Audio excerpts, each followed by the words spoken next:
We are live. What's up, everyone? Welcome to another episode of StoryHive on Location in Lake Cowichan with Beats, Eats, and more. Hey, good job. Hi. I'm your host, Kazi. We're broadcasting live from the unceded ancestral lands of the Subatset.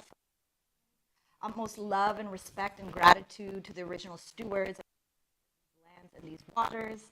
Our special guest on the show today is the one and only DJ Leanne, the original Girl on Wax. She's been spinning house music for decades, ranging from jackin to deep and dirty tech house. Now based in both Lake Cowichan and Victoria, BC, she's played iconic stages like Shambhala and Groove Cruise, and like DJ Sneak, Mark Farina, even done parties for the Duke and Duchess, which is crazy. Founder of Western Canada's first DJ school, the Rhythm Institute, and CEO of GirlOnWax Entertainment, Leanne also lends her vocals to tracks by Jay Tripwire and more. Excited to talk about Leanne's extensive DJing and music journey. Woo, woo. Hey, thank you for having me. Thank you for having us. This is amazing, and it's so awesome to actually finally sit down, get to know you. We first met through our really good friend G-Love, shout outs. Yes. Also a legend within the Vancouver DJing scene, the music community. And every time I've... And my best friend. And one of your best friends, also one of my best friends, exactly. Big bro. And every time I've seen you guys together, you're always having a great time. We're always at the parties with the best music. And now we actually finally get to sit down and chat. So I'm honored to be here. Yeah. I guess I'd love to start with knowing the very early beginnings of like, you know, do you have your earliest memory when music really infiltrated your soul that felt like, oh, I know, I love this? Well, definitely, okay, aging myself here, but dancing in the living room, just solid gold. With my mom. Yes. I mean, so Motown was really prevalent in my a lot of soul music, and that's just kind of where it started, and just dancing, and I loved dance. I was in dance classes at an early age, and just we actually had a music room in our basement. Oh wow! That had like my dad built like these amazing. He built his own speakers. Wow! And it was our music room, and so that's where we would create. We would actually do our own little videos. Me and my two little best friends, Pat and Trevor. And so music has always been in my life. Yeah. Where did you grow up? Where was this? Saskatoon. Okay. Toontown. Shouts out to Toontown. Yeah. Did your parents also make music, or were they musicians? Oh, goodness. Everyone on, certainly, yes, both sides. Yeah. So my mom plays congas, drums, that kind of thing. Oh, wow. My father, violin, but everyone also in the Bittner family, my dad's side of the family, every single person either sings or plays an instrument, and there's 12 kids in that family. So literally every Christmas would be like a jamboree. It was just everyone kind of doing their songs, and so music 100%. And I took flute, I did piano, vocal. I've been singing kind of my whole life. So music has just been honestly the number one driving force in my life, and just my number one passion and my love. Oh, yeah. I love that. I love that you grew up with such a musical family and a room dedicated to that. Yeah. What else was in this room? I mean, we had a couch. We had we put on little plays for my parents and a couple parents, and just honestly, speakers. We had like record tape deck. Yes. Record player, tape deck, and just lots of music. That's pretty awesome. Fun. No family band ever started, really? I mean, we would do little performances at Christmas and things like that. Absolutely. Yeah. I just it was always we were always actually doing videos, which was pretty funny. We're always kind of doing making our own little music videos. Oh my gosh. Even like and filming them. That is gonna be iconic. Iconic family. They're out there somewhere. Archives. I feel that way. I've been like, where are all the home videos? Because now not having the actual format to play them on, like I'd have to go back and digitize everything. There's companies that do that. I know. It's time consuming, but I think it's worth it to have unleash the archives. I want to do that too. I totally want to do that. Yeah. So then how about house music? Like when did that come into your life, or do you have a memory of when you first heard it and you're like, what is this? 100%. Like first of all, house music has given me most of my friends in my life, my career. It is just, I am so grateful for this genre of music, honestly. Community is really what it represents too. So it was in well, here we go. I'm going to really age myself. 93 to 94 was the first time, very young, was my first time going to a rave, to be honest. It was New Year's. Yeah. And I heard this music and I was absolutely, so for me it was kind of like a mix of R&B, soulful vocals, right? And to a beat that you can dance to. 4 on the floor, baby. So I was already kind of like dancing to Black Box and Snap and artists like that. But when I really first, heard Saint Germain, first underground music, was there in Vancouver. And honestly, as soon as I did, I actually started dating someone who was friends with T-Bone's Tyler Stadius, who owns Basics Records. So I started actually collecting records. I started buying records right off the hop. I just sort of fell in love with it. And actually my boyfriend at the time taught me, DJ Jess Con Podagal. He still is an amazing producer to this day. So he taught me, and I got a brown Radio Shack mixer, and a couple of old school turntables from Value Village. Seriously, that just had they had a speed or pitch control on them, and we just started experimenting, and honestly, it was just buying the records and just being in the record store, and then being around all the people that were learning to play at the time, and just sort of that's when really in the like 92, 93, 94 is sort of when the house music community, the whole rave scene started in Vancouver. So we were right there at the beginning. It was awesome. It was amazing. What clubs were happening at that time, or what was? Tell me more about this time. All right, it was so cool. The Red Lounge and the Chameleon. There was Mars. There was. The Chameleon was sort of where it started for me too, where I had my first night there, which was actually in the Rosewood Hotel Georgia.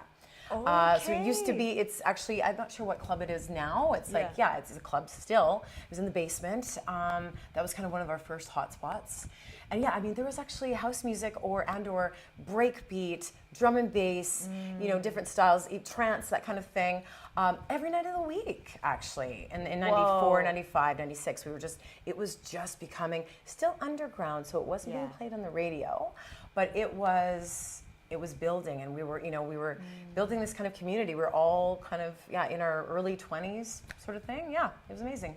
That's so cool. A little rave kid. Back then, did you know that it was house music? Like, were they calling it that yet? It was like, this is house music. I'm like, oh, okay.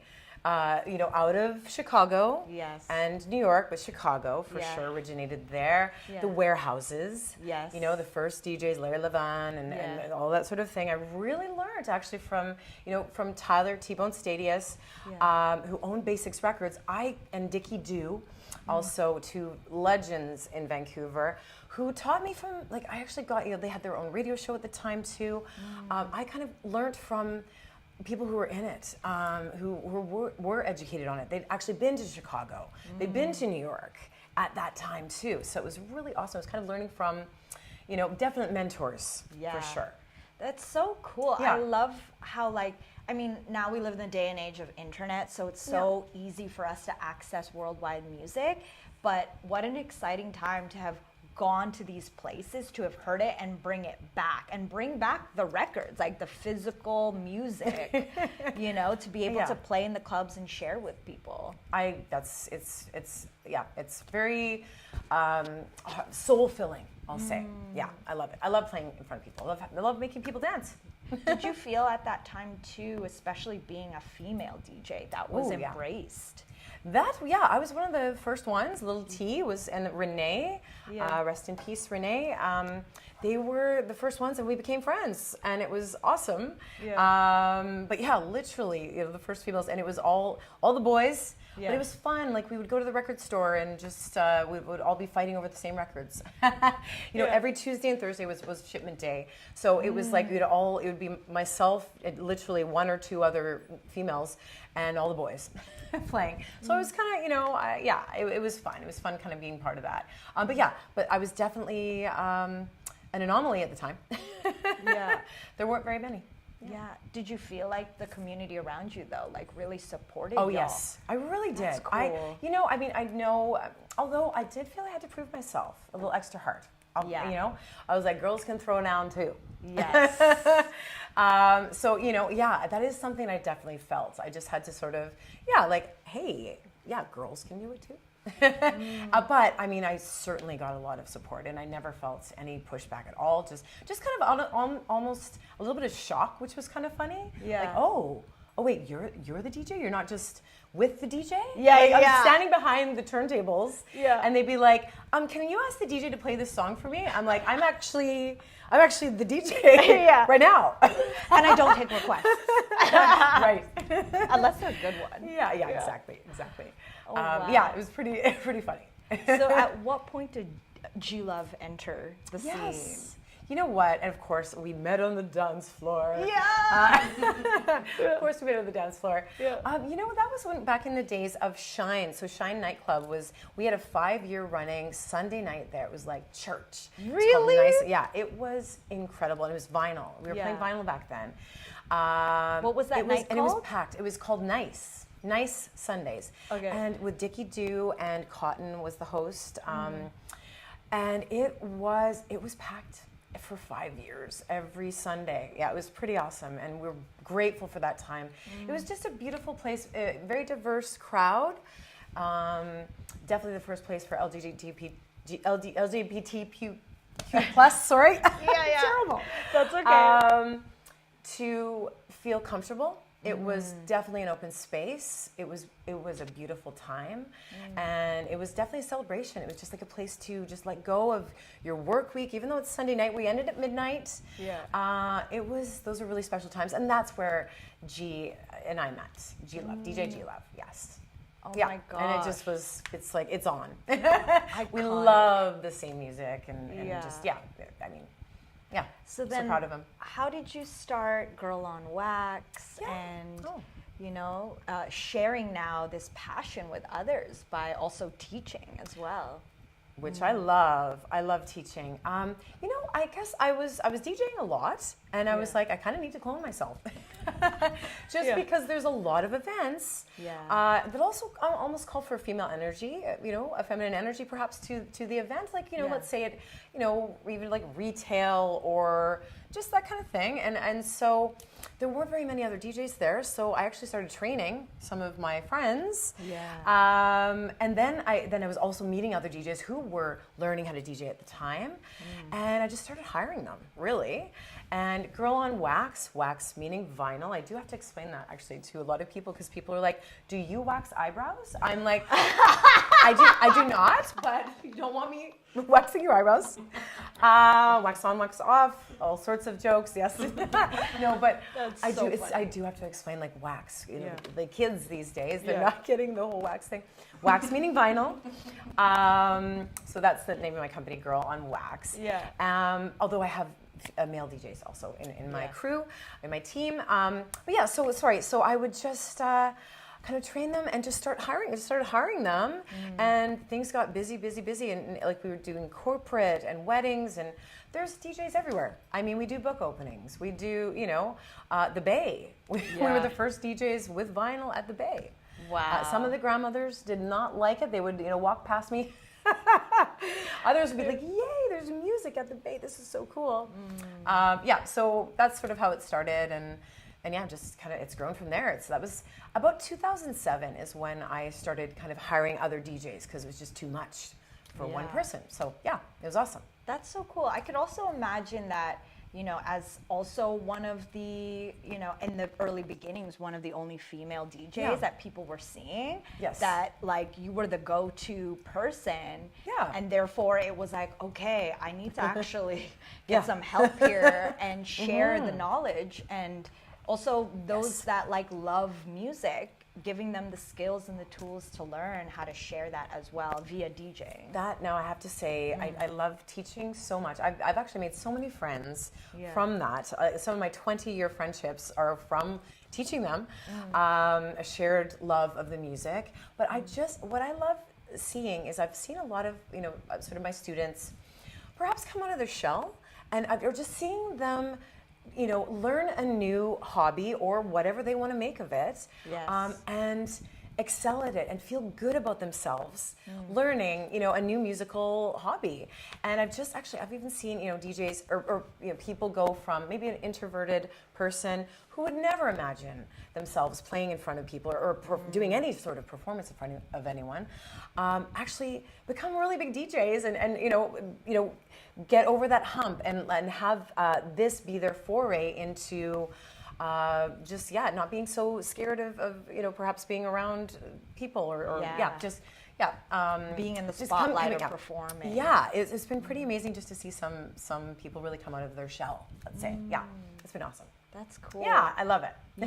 You've also come up during a time of DJing where it started on vinyl and started on, with that kind of gear, and then learn, what was that like for you when you were like, oh, people have USBs now, and these things are DJ controllers? I would just laugh because, the records are very heavy. Yeah. Okay, I'd have 2 50-pound bags, seriously, carrying them with me, and you're trying to find the next track, and you're flying, your records are flying. Yeah. Hopefully not, but so it was a lot. Yes. And the needles, you've got, the needles could break. There's a lot that goes on with playing records. And then, obviously you have to buy them. They were $17.99 for one song. Per song. And sometimes you'd buy it and you would never play it. It's like, oh, darn it, that's not really the song for me. Yeah. So, I'd spend $100, I'd be, jokingly saying, back in the day, eating Ichiban. Yeah. But spending $100 on records every week. So now, it's amazing. I do love how it's so accessible. But bringing this little USB stick to it's divine. I love it. I love it. Yeah. But it is, it's a lot different, and just I do love. I miss going to the record store, and I miss just kind of that, the experience of music and consuming and looking at the music. artwork on a piece of vinyl. I do miss that, and but I love the accessibility now and just how much music is out there, and it is a lot easier, I'll be honest, to teach. Yes. Yes. Do you find that transition challenging for you? No. Yeah. Actually, the opposite. It is so much easier to teach now. But there's so many different pieces of equipment out there. Different DJ controllers a lot of people have. They're all pretty much the same. So it's actually it's been a lot easier. But I do make a point of teaching all of my students how to beat match, which is actually, because now these controllers, they'll do it for you. Yeah. They will match the pitch of both songs. But I always teach my students how to do it because I think that's also a personal goal for me too. Oh, I'm going to be your teacher then. Yes. Done. I really want to be able to train my ear and train my ear to beat match, train my ear to do that, versus relying on the visuals that you can see now on surround programs. You could do both. There's nothing wrong with that. There's absolutely nothing wrong with it. You have to still do that. Yes. But it is good to definitely learn to beat match. That is that's something. I kind of have it down to a science how I teach it, so I'll make it easy on you. Sick. That's awesome. Stay tuned for DJ. What's your DJ name? Are we gonna reveal it right now? I've actually. Do you have a nickname? That's usually what I tell my. Well, I actually have this name. I've had it forever. I've been holding it in my back pocket. I might as well say it now in case anyone steals it. And this is time stamped, and this is Mark. Okay, TM. But because you know how I'm like Kazimi Houdini. That's my name. But that's my name. That's my stage name. That's the name. It's all magical vibes. It's all, like. So that's it, Kazimi. No. Oh. It's related to this energy, right? Okay. So the name is The Oracle, but spelled Auricle. Ooh, trademark that. The Oracle, because that is actually the part of our ears that absorb the sound, and the sound translates through the oracle into these signals that then go into our brains, that then activates a very specific part of our brains that only activates from music. Sounds different part of the brain. But music, it just like. Wow, I'm learning something new. But, Thank you. You know, it's like it's giving oracle vibes, like magical. You know, it suits you. Right? It suits you. Yes. Don't steal it. You heard it here first. You heard it here first. So I'd love to know, I guess, more about musically speaking.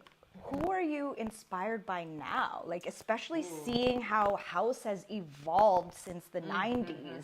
And it's gone in so many different paths. It's also been absorbed by, like, different cultures, you know, who've taken it and made it their own in different ways. So there are so many different subgenres. I can barely keep up with all of them. It's awesome. I love it, and they're they're all sort of blending together. It's amazing. The person I'm super hot about right now is Aybo, AyYYBO. Oh, he's like 24. Yeah. But From where? Anaheim. Okay. Yeah, California. He's got Latin heritage. Yeah. And you can kind of tell it by his music. I just can't stop listening to he's got incredible tracks. I actually saw him live. And just the instrumentation in it, his bass lines, I'm just super inspired. Like, he actually really is just kind of, once you get inspired by someone and you just love all the tracks, it kind of puts you on a new trajectory. And so he's one of my favorites right now. That's who I'm just super excited about. What do you think needs to keep carrying over as, like, the genre evolves, but also, like, the art of DJing evolving, you know? I think, if anything, it's people dancing. It's people dancing. Bare facts. Without phones, please. Bare facts. What I love about the island scene, Vancouver island scene, is, I'm telling you, these people get down. Yeah. I mean, it's kind of how it used to be when I first started in Vancouver also, where people are just, they're dancing, they're doing their funkiest moves, they're laughing and having fun and being silly on the dance floor. And I just love that. And I kind of feel like what's being lost a little bit is it's sort of like just, people are just kind of doing this. No, that's fine. Move to the music. Absolutely. But I just get down. Don't be afraid to just let loose. And just that kind of vibe. What do you think has, like, influenced that? Like the social media. Just the phones. I think that's not being present. It's not being present. But now you're seeing people banning them, kind of thing, just at the door, or just like not allowed, which I love. And it's also, it is kind of interesting because the DJ just used to be the fun person up there playing the tracks and not necessarily on a big stage. I'm not really a huge fan of playing. I love being on the same level with my peeps, like dancing with everyone.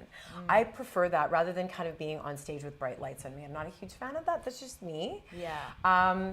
So it has kind of gotten to, but I understand it. Like, now, the DJ is like the new rock star type thing, which is happening. It's just not kind of my vibe.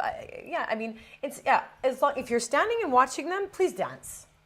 At the very least. Like, instead of just, it's people standing and just kind of not, with their phones, taking phones and, I relate to that. I relate to that so much, especially coming from the perspective of someone who is a party social dancer. Yes. And like, right. It's anyone who is doing that, it's funny that the initial response from most people is to like take out their phone and film me and my friends. Or there's a time and a place, right? There's a time and a place, but it also like that feeling of then having the camera on you all of a sudden changes how you want to move. But it's funny that analog, I don't think, has that same effect. Like when I was younger, when the fam cam came out, like the camcorder or like the film camera, we were always jumping in. We're always like, that's true. Right? But it was a different relationship because it was a separate device from our phones. Right. And it was also like without the existence of social media and us thinking, oh, the documentation could be seen by so many, all of a sudden there's this right there. self-consciousness around looking cool, being I'm seen, here. who's gonna see it? Yeah. Well, it's also just so strange because people are pointing the phones at the DJ. Yeah. The whole time. It's just, that's my nightmare. Yeah. But yeah. Yeah, when I've talked to G, he also would tell me about the clubs back in the day that you couldn't see the DJ. Yes. Like that they would be either up in the corner, kind of like hidden, but they could watch and see everyone. What's going on, yes. What's going on. I'm not really that DJ. I like to dance with everyone. Yeah. I will get out, like if I'm close enough, I'll get out and dance on the dance floor with them. Yes. Like that's kind of my thing. We all have our own ways of doing it, but I just like dancing. I can't not dance. I mean, Especially when the music is good and it is your choice. Yes. So you came from Saskatoon. Yeah. You moved to Van City. Yeah. You were living there for a while. Yeah. And then when did you transition to the island? Yeah, we moved to the island, mostly Yoshi. He Yeah. was on here also, featured on here also. Shout out. Shouts to Mama. Yeah. So we moved here, 4 years ago. Okay. During the pandy, the panini. We did. The corn a change dream. of pace, a change of pace, and we love it. We love Vancouver Island. We are so excited to be here. Props to Vancouver. Yeah. I mean, all my friends. It's an amazing city. But wow, I just love the people, the kindness. There is so much talent on this island. There are so many things going on. I mean, it's every single weekend, every night, there seems to be something musical going on, or arts, theater. It's all, it's incredible. This island's beautiful, and it's beautiful. It's so nature Were everywhere. you already coming through to Vancouver Island before you were moving here, like to DJ and to make? Yes, absolutely. And my mom, my parents moved to Campbell River, so I've been coming for 20 years. And falling in love with it, of course. And I would actually play in Victoria a lot. So, and in Nanaimo, but mainly in Victoria, and just kind of fell in love with that scene too. Yeah, it's a beautiful community there. Where has your musical interests, either within the genre of house or beyond, where has it gone since you first discovered it? Ooh, gosh, it's gone everywhere. I mean, I think I've played, from funky house. I've had all different sort of styles, and right now I'm kind of into tech house-ish. I don't know, there's so many different subgenres. It's hard to know what exactly I'm playing. I mean, I think I used to play super vocal house. I would play deep and beautiful vocal with tons of instrumentation, sax, that kind of thing, percussion, to like the dirty bass line, like festival kind of vibe, where it's like you've got to move a crowd, so you've got to have big beats. Always about the bass line for me. I've just kind of I'm into kind of the bass line, like bigger, I don't know, faster. I just like kind of making people move, so I'm really into that right now. I guess you would say tech house would be the umbrella name. Yeah, it's funny that like how these terms evolve over time as well. You're like, how do I even describe what I'm listening to when music keeps evolving? Yeah, exactly. Yep. Do you have an iconic memory from when you were DJing of like a moment that you're like, oh man, this is why I'm doing what I do? I honestly have had a few. Yeah, tell us a story. I just, you know what? I mean, maybe one of them would be perhaps. Actually, the Groove Cruise was incredible. It's this out of Miami. And Does it still happen? Yes, it's amazing. I mean, they have John Summit this year, just to give you an idea, like in the EDM world. Yeah. Roger Sanchez, that kind of thing. I was played on the same stage as Roger Sanchez. He was there hours before. Yeah. It was like on the rooftop. It was a sunny day. I love daytime. That's kind of a thing for me. It's so fun.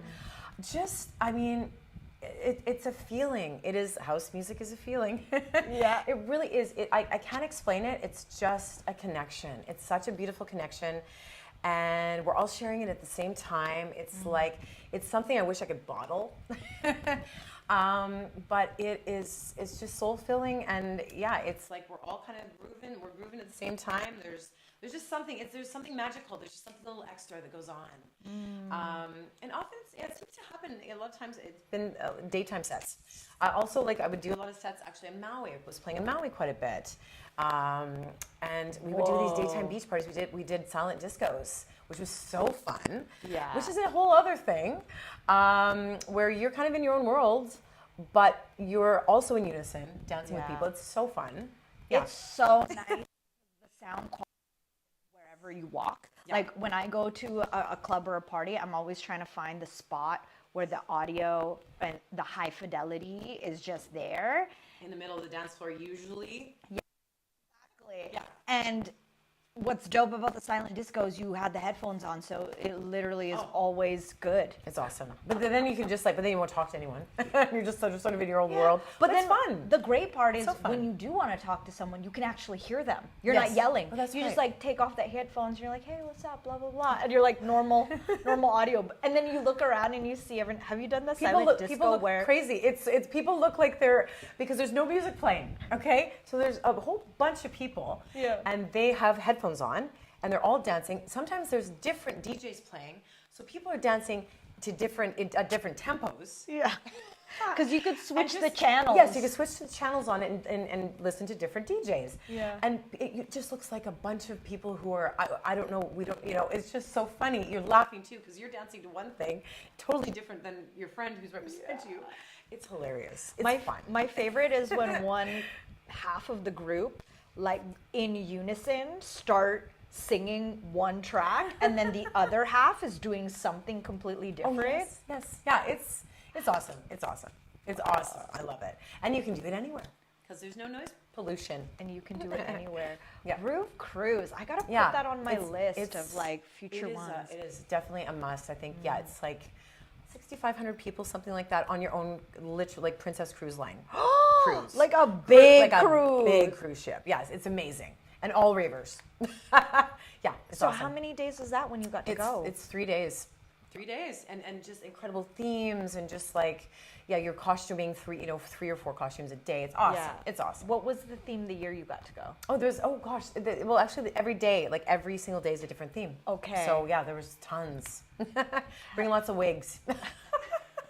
Have you ever gone to any of the Defected Radios events out like in Croatia or Ibiza or?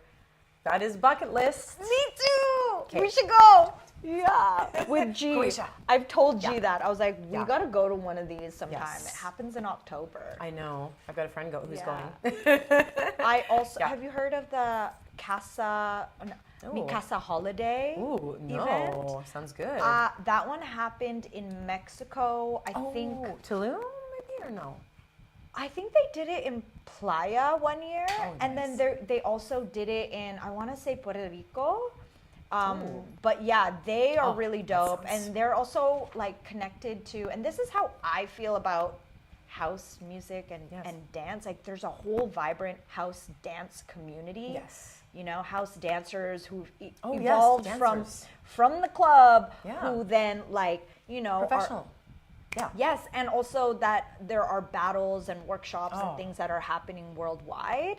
And there's some intersection, I think, with, house dancers and DJs and producers, but like at times it also feels like they're kind of separate, you know? Yeah, that's true. And- I also, a DJ's favorite person is a dancer. Yeah, exactly. But yeah, it is. They're two whole different scenes, but beautifully meld together. Exactly. And that more of that could happen. Yeah, I like that. How we doing, Jamal? Everything good? Okay. Just double checking on our audio that we're all right. But yeah, I would also love to know about, I guess, what are you excited about right now to explore creatively for yourself? Creatively, definitely getting back into singing, and there's quite a few producers because I'm often in Victoria. We sort of we split our time. So yeah, really just getting back into the studio. I definitely I've sort of been doing my vocal lessons again just to kind of get myself back into it. So that and honestly teaching.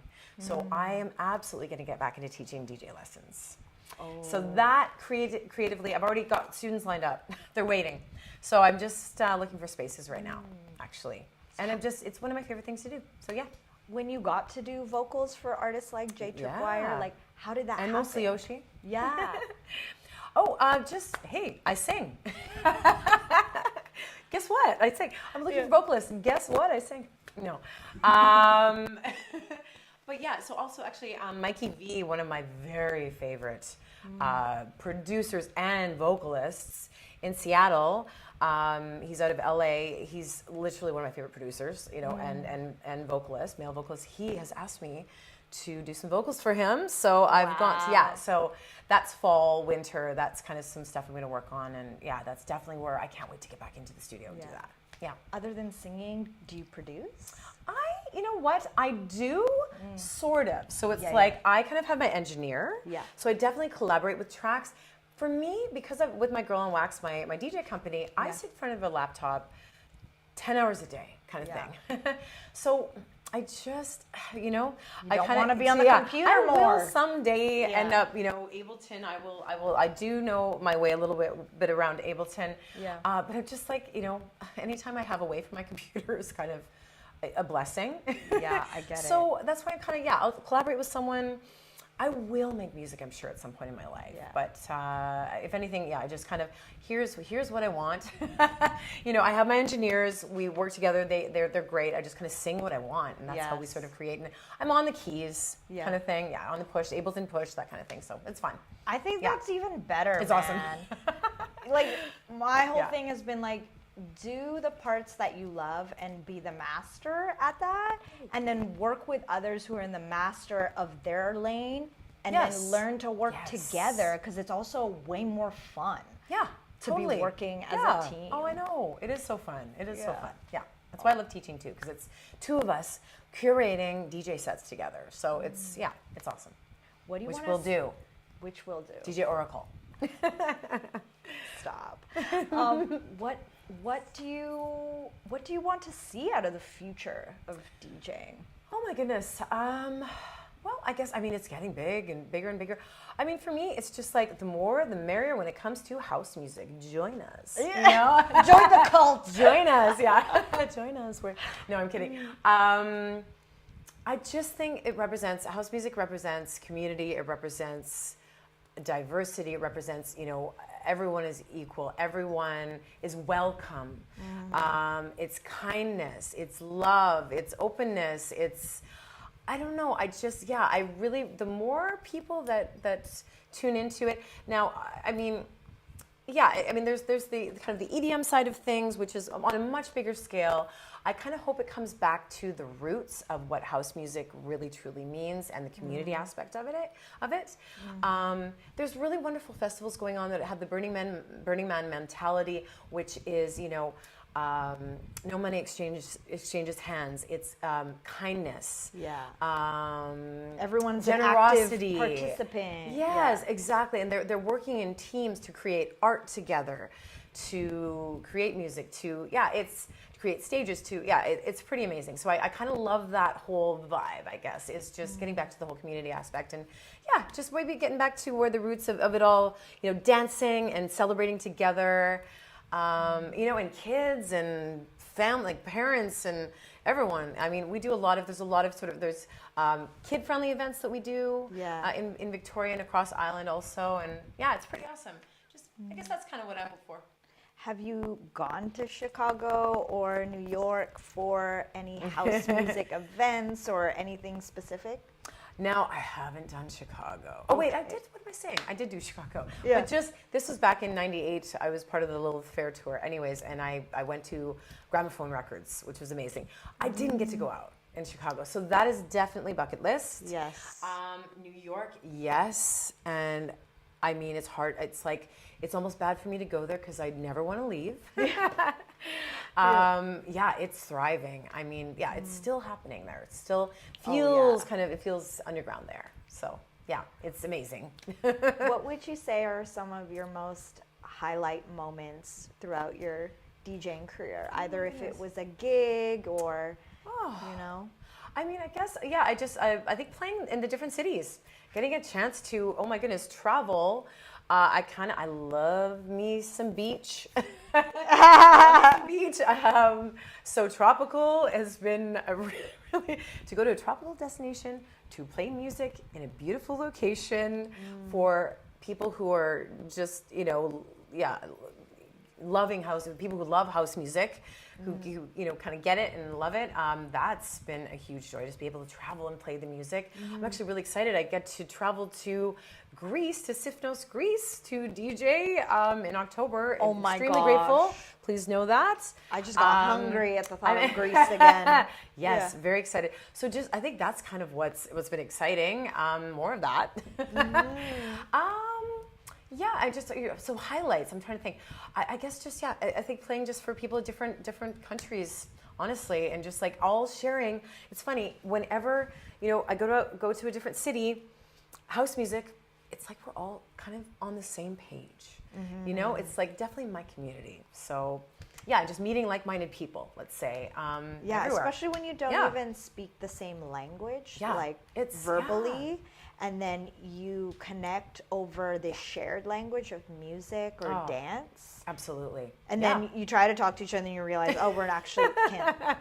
But we could keep dancing to with each other. Exactly. Yeah. So funny. Let's get into some rapid fun fire questions. Go for it. Okay. Peak hour banger or sunrise set? Peak hour banger. Yes. First record you ever bought? Ooh, If You Really Love Someone. My brain is not working right now. MOARRR Records. Okay. Yes. What kind of track was that? It was house. Deep house. Yeah. Deep. I gotta look that up. Deep house. Yes. Do you still own that record? Oh yes. You still have it? Yes. Ooh. Who would you drop everything to open for, past or alive? Oh my goodness. Oh wow, that's a great question. I mean, it actually happened. Yeah. So it was Derrick Carter, and that's just like he's it for me. So and Mark Farina, to be honest, my two like that, and again, extremely grateful. 31 years since I have bought my first record, you know what I mean? And I got to open up for both of them. Actually, was it last year? The last couple of years. So that was just like, oh my goodness, okay. Wow, I'm good. But I still want to go. Still want to play. What do you admire most about them? Oh my goodness. Well, just their audiophiles, they're incredible producers, their taste, the way they put their sets together. It's above and beyond. Like four turntables, but all different. I mean, they'll bring in tracks that aren't even house music, and just it works. Just their style, everything. they're amazing. Mark Farina, Derrick Carter. Check them out. Derrick Carter's coming to Vancouver actually on July 19th, playing with Public Disco with Soul Hop. I was stoked to see that. I'm playing at Lucky Bar. That same night? The same night in Victoria. So you know what? Hey, we both are gonna have great nights. Yeah. For anyone who hasn't experienced them. Yes, but definitely Public Disco. Oh my goodness, absolutely. July 19th in Vancouver, and July 19th at Lucky Bar in Victoria. There you go. Most unforgettable gig, good or wild? Most unforgettable Yes. gig, good or wild? Yeah. I would say probably it was a sunrise set in Cancun, and it was just I guess it was one of those moments where it was just like the sun is rising and it's white sand and it's it just feels like beautiful people, and just just an energy that has never happened before. Just the way that the sky, the color of the sky at the time, I was able to play really beautiful deep house music, and it was just magical. Yeah, that was special. That was definitely a special moment. I love that for you. There's something about the sunrise sets where when the night turns into the day, where you're like, oh my gosh, have I really been up this long? But also like the music can.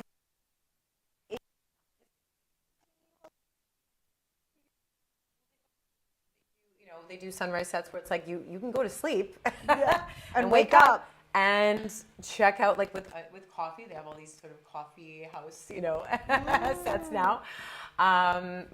Exactly. It is. It's. I like the outdoor thing. Like it's amazing in a beautiful setting. Yeah. Oh yeah. Oh, and I have to give a shout out to Wonderment Festival that's happening August 2nd, I should say. I'll be playing, and it's this amazing electronic music festival in Victoria. It's all over Victoria. It's free, and I just highly recommend you check it out. The long weekend. Yeah. Where will you be playing during that? And DJ time? Sarah Hannah, shout out. Yes. Playing with her. She's the president. Yeah. One of my close friends. That's amazing. Yeah. Where's the venue? I'm playing at Sonkeys Plaza. Okay. So outside, speaking of outside, right by the Johnson Street Bridge. And it's going to be Mike Shannon. It's an amazing lineup. And it's in the afternoon. So it's a daytime thing. Right on the ocean, too. That's dope. I think I saw in that lineup also Ruby Singh is going to perform. Yes. It's a really great festival. It's been going for, I think, 12 years. Yeah. And this will be my third time playing for them. Yeah. Amazing. Stoked. Okay, dream venue or festival you haven't played yet? Oh my goodness. I mean, I would love to do, geez. Which one would I want to do? I don't know. I don't know if I really liked going like the huge festivals, to be completely honest. Yeah. I did Shambhala, which was awesome. Yeah. Oh, Base Coast. I want to do Base Coast. You haven't done Base Coast I haven't yet? done Base Coast yet, yes. Oh my gosh. Yes, honestly. You need to do Base Coast. I also need to go to Base Coast. So. if you're listening. Like, check out my mixes. Yeah. That's good. You don't think you'd want to do, like, if you got invited to like a major stage? Yes, I would. Yes, what am I saying? Yeah. Oh, you know what? There's a Chicago, although, I wouldn't be worthy. Yeah. But there's a Chicago house music daytime festival that goes down. Like, anything in Chicago, I would just, that would be amazing. Ooh, so good. Yeah. What's always in your DJ bag besides gear? Besides gear, lipstick. Yes. Or my earplugs. Seriously. Yeah. Now. Yeah. Take care of your ears, y'all. Tinnitus is a real thing. Yeah. Do you use like ear loops or any special custom made ones, or what do you? Yeah, I do. I do have custom made ones, but I'm too scared to bring them out to the club.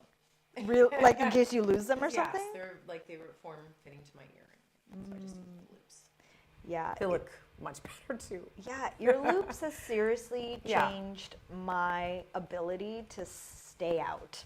Yeah, it's true. I can't believe I'm kind of late to the game on earplugs, but I now buy them for my friends. And there's lots of brands too, and they're inexpensive ones too. Yeah, and the ones that we're talking about, like the ear loops, they help with like the more harmful decibel frequency. It's like 17 dB is kind of what you want to, that's for club going. So you can still hear the music.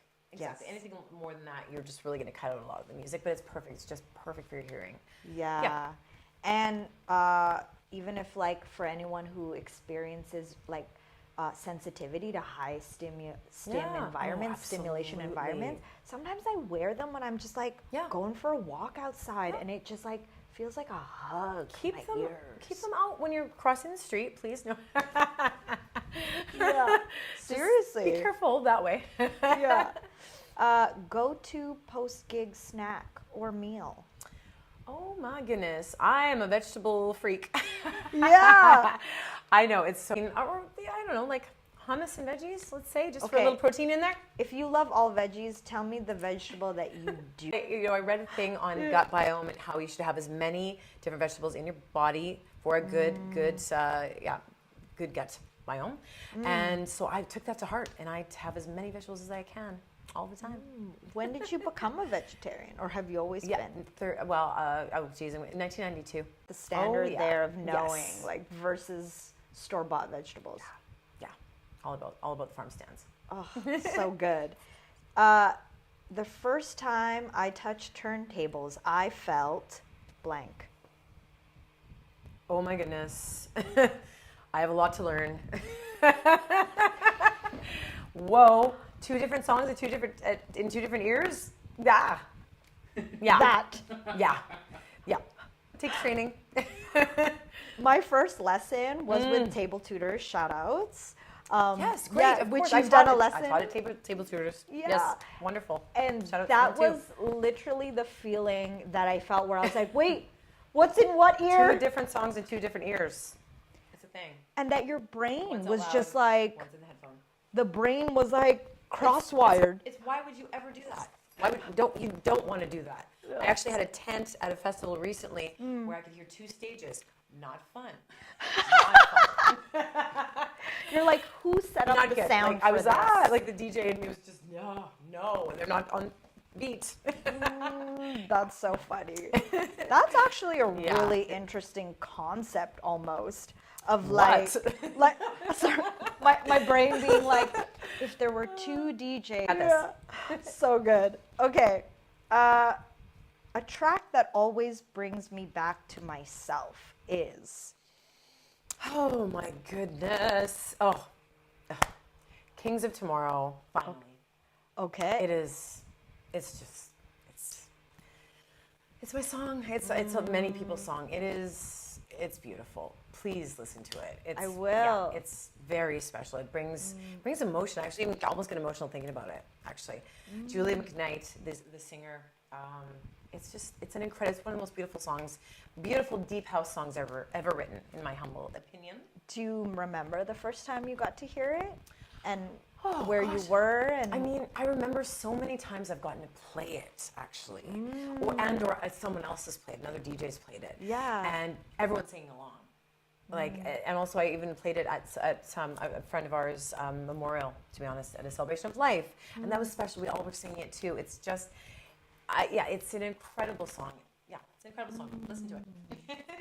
why do you think that, like, especially as someone who has witnessed the power of house music, like transform the energy within a room, like, what do you think it is about house that has that like spiritual impact? It's soulful. I think it's just like it's the same as soul music, really. Why is that? What is it? It just reaches you somewhere. It's really hard to explain. It's really hard to explain, and it makes you move. You cannot help but move, right? It's I don't know. It's given me so much. I'm very grateful for house music in my life, honestly. Yeah. It's cool because it's been something that I've been falling in love with more only in recent years. Okay. Because been a long time hip hop head. Especially as a teenager, moving into like my 20s, especially during my early 20s of living in Toronto. I really hip hop too. I went through hip hop like in the 90s for sure. For sure. And But, these are all cousins musically speaking, Yes, right? Like definitely. sound wise and artists and influences. But like in more recent years, I've been falling in love with house the way that I've been falling in love with hip hop 20 years ago. We're getting you. Yeah, I'm part of the Good. cult. I get it. Yeah. It's just like, I mean, it's joyful. It is joyful dance, right? We're having fun dancing, or like getting down. Have you seen or heard that documentary called Disco's Revenge? No. Okay, I think What? it might be playing. Or have I? I think Perhaps. it might be. It played Perhaps at I have. VIF Okay. last Okay. year. Oh, And- is it new? Yes. Oh, no, and, no, and, then I and, haven't. and it's Canadian directors and Great. producers. So I think it might have been available on Crave or still is available on Crave. I can't remember, but I love it. look it up, Disco's Revenge, Okay. because what I loved about this music documentary is it outlines the essentially the early beginnings of house coming Oh, from great. disco music. Yes. And how house is disco's revenge, because there was an era and a time where people were really anti disco music. Yes. Yes. You know, and it started this whole riot. So true. It's so true that it's disco revenge. I love that. Yeah. In a kind way. Yeah. I loved seeing this doc because it showed the different musical influences that led to that, but also like the historical and social, what was happening at the time out in Chicago. Yeah. Fire Island, also New York. Yes. Yes. Okay. Wow. Okay. We gotta see Add it to your list. Disco's Revenge. Yes. Okay. If I weren't a DJ, I'd probably be. Let's see here. Goodness, that's a tough one. What on earth would I be? I mean, I am, because I'm a booking agent, so it's like maybe something, well, obviously I do sit in front of a computer, and so an agent of some sort, perhaps, or a host of, I've always liked, either radio, that kind of thing. Yeah, radio definitely is a huge passion for me too. When there was radio. You had a show sort of before, host. Yeah, had right? several shows, exactly. Some sort of host, perhaps, in your job. There we go. That is so Don't worry. I'm good. Co-hosting. Let's go. Yeah, tell us about the radio show that you used to do. My goodness. Yeah, Fresh Air. It was amazing. It was so fun.